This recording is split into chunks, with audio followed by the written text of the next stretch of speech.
Наурыз жыл басы, көктемнің алғашқы айы. Наурыз мерекесінің қазақ халқы армысың әз наурыз деп қарсы алған. Ұлыстың ұлы күні наурыздың келуі жаңа күннің жаңарудың белгісі. Наурыз қуаныш пен мейірімнің, бақ пен ырыстың, молшылық пен кеңдіктің нышаны. Киіз үй сән салтанатына қарай бірнеше түрлерге бөлінеді.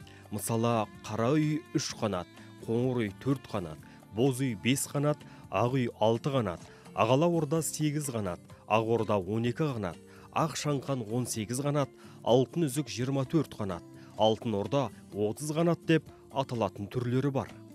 Киіз үйдің құрылымы шаңырақ, уықтар, керегелері мен сықырлауықтар, есігі және киіз жабулары мен бау арқандардан тұрады. Киіз жабулары 2 дана үзік жабудан, 5 дана туырлықтан, 1 дана түндік киіз есіктен және іргелік киіздерден тұрады.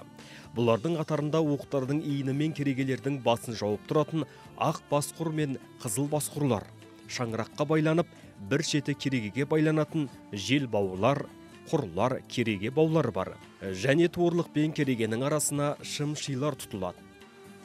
Адалбақан төрде тұратын киім ілетін өрнектелген бұтақты не бұтақтарын қолдан жасаған сырық. Оған киімдерді, жеңіл бұйымдарды іліп қояды. Адалбақанды оймышталып өрнектелген сүйекпен, ағашпен, зергерлік металл бұйымдармен әшекейлейді. Торсық қазақ халқының ежелгі ыдысы. Торсық қымыз, шұбат, іркіт құюға арналған 10-30 литрлік сыйымдылықта түйенің, бұғының, өгіздің мойын терісінен жасалады. Торсықтың түрлері мүйіз торсық, шимай торсық, өркеш торсық, жан торсық. Қазақ халқының тұрмысында ыдыстардың ағаштан жасалған түрлері кеңінен пайдаланылған. Ағаш ыдысқа қымыз, шұбат секілді сусындар құйылады. Ағаш ыдыстың түрлері табақ, керсен, ожау, тегене, тостаған көбі. Асадал, ыдыс-аяқ және азық-түлік сақтауға арналған үй жиһазы. Ол кебеже сандықтарға қарағанда биік болып келеді. 2 немесе 3 қабат сөрелерін сүйекпен, қаңылтырмен, әрі түрлі тастармен безендіріп, күмістелген қақпақтар орнатылған. Қазақ халқының тұрмыста қолданатын үй жиһаздары сандықтың терімен қапталатын жағылан, сүйектелген сандық түрлері бар. Олар 2 жағы өңделген жұқа тақтайдан жасалынады. Сондықтан олар жеңіл әрі тұрмысқа ыңғайлы. Сандыққа киім-кешек, заттарды салады. Сандықтың қақпағы тұтас ашылады.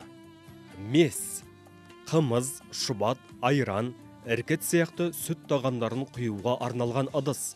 Оны көбінесе ешкінің, бұзаудың бітеудей сойылған терісінен жасайды. Меске шалап сітілген сусын құйылып, жолға аттанған адам атының қанжығасына байлайды. Аттың жүрісімен мес шайқалып, әбден піседі және шөлдегенде ішетін су құюға да пайдаланады. Ұлыстың ұлы күні баршаңызға құт береке, ырыс несібе, мол бақта келсін.